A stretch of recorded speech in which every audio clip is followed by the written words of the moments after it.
The nation Nigeria mourns again. Guys, it's just a sad thing to hear. On the 30th of July 2024 at the Redington Hotel, Miss Onyeka Onwenu passed on. Onwenu. She passed on at the age of 72.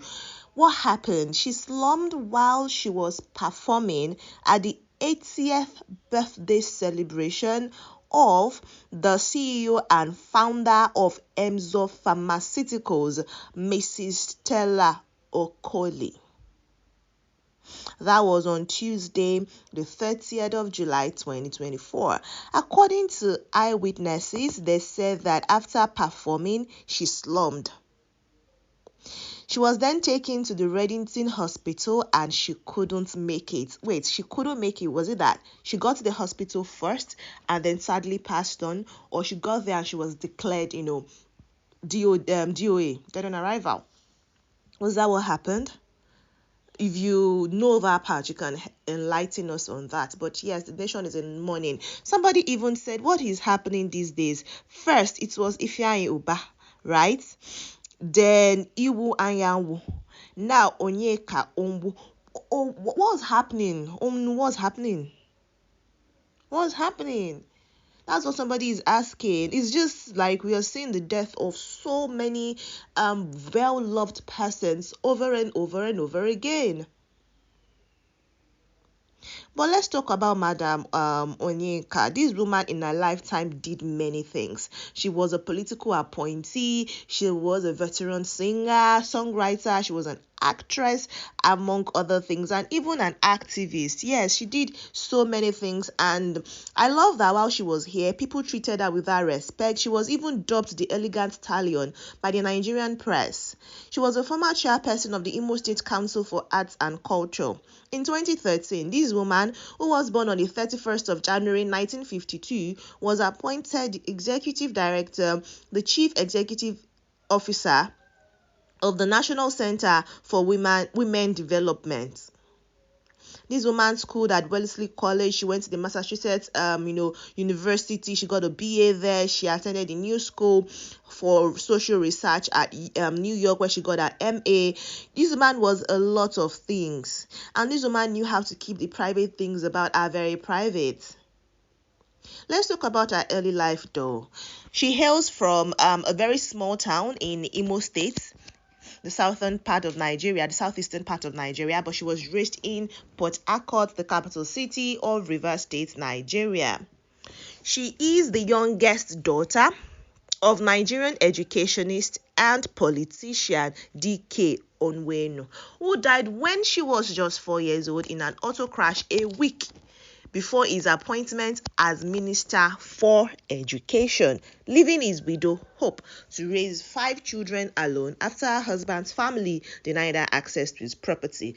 What we see in our Nollywood movies and typical things we see around.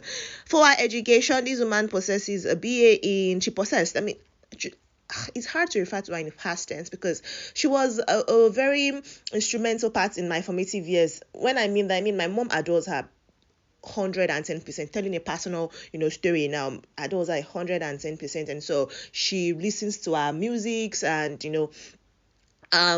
talks about her. So I grew up learning and knowing about Miss Onyeka with such admiration.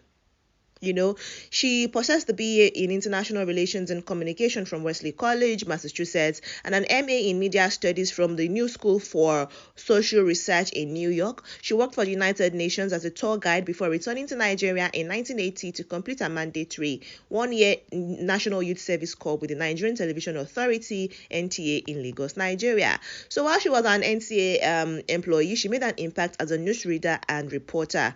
In 1984, she wrote and presented the international acclaimed BBC NTA documentary Nigeria, a Squandering of Riches, which became the definitive film about corruption in Nigeria, as well as the intractable Niger Delta agitation for resource control. And let's not just do a lot of that. She also was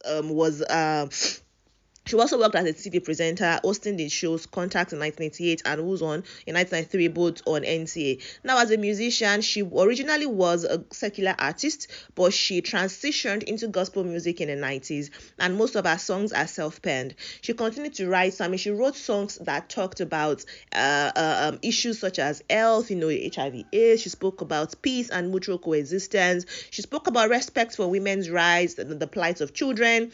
A lot of that. She actually started back in 1981 when she was with NCA. She released some albums. Her second album was titled Endless Life. Her first album was For the Love of You, a pop album that featured orchestral cover of Johnny Nash's Hold Me Tight.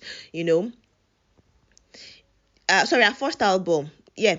Then she also had another album with Polygram in the morning. That was in London, and this woman did a lot of things. Actually, she did a lot of things. In 2013, she also sat as one of the 3 judges on X Factor Nigeria. For her acting, her first role was as Joke, a childless woman who adopted an abandoned baby in Zixulu Okafor's Nightmare. She's featured in so many movies. 2006, actually, she won the Africa Movie Academy Award for Best Actress in a Supporting Role for her performance in the movie Widow's Court. This woman, she was also in the movie Half of a Yellow Sun. She was in Lionheart in 2018. She was in Half of a Yellow Sun back in 2014. She also had gotten several nominations in politics. This woman was a lot of things. She was a member of the People's Democratic Party. She contested twice to become the local council chairman of her local government, but she lost. But then she was appointed, like I mentioned earlier, as the chairperson of the Imo State Council for Arts and Culture by the former governor Ikediho Hakim on the 16th of September 2013. President Goodluck Ebele Jonathan appointed as ED CEO of the National Center for Women Development. Her personal life now, this woman did not really tell us much about her. She kept it really private, like I mentioned. She keeps her things private. And we know she has an ex-husband, a Muslim who is a Yoruba man. But that's all we know. She really tried to not speak concerning the ex-husband, but she's the mother of 2 children, Tijani Charles and Abraham. So yeah, guys, we hope that God will rest the soul of Miss Onyeka.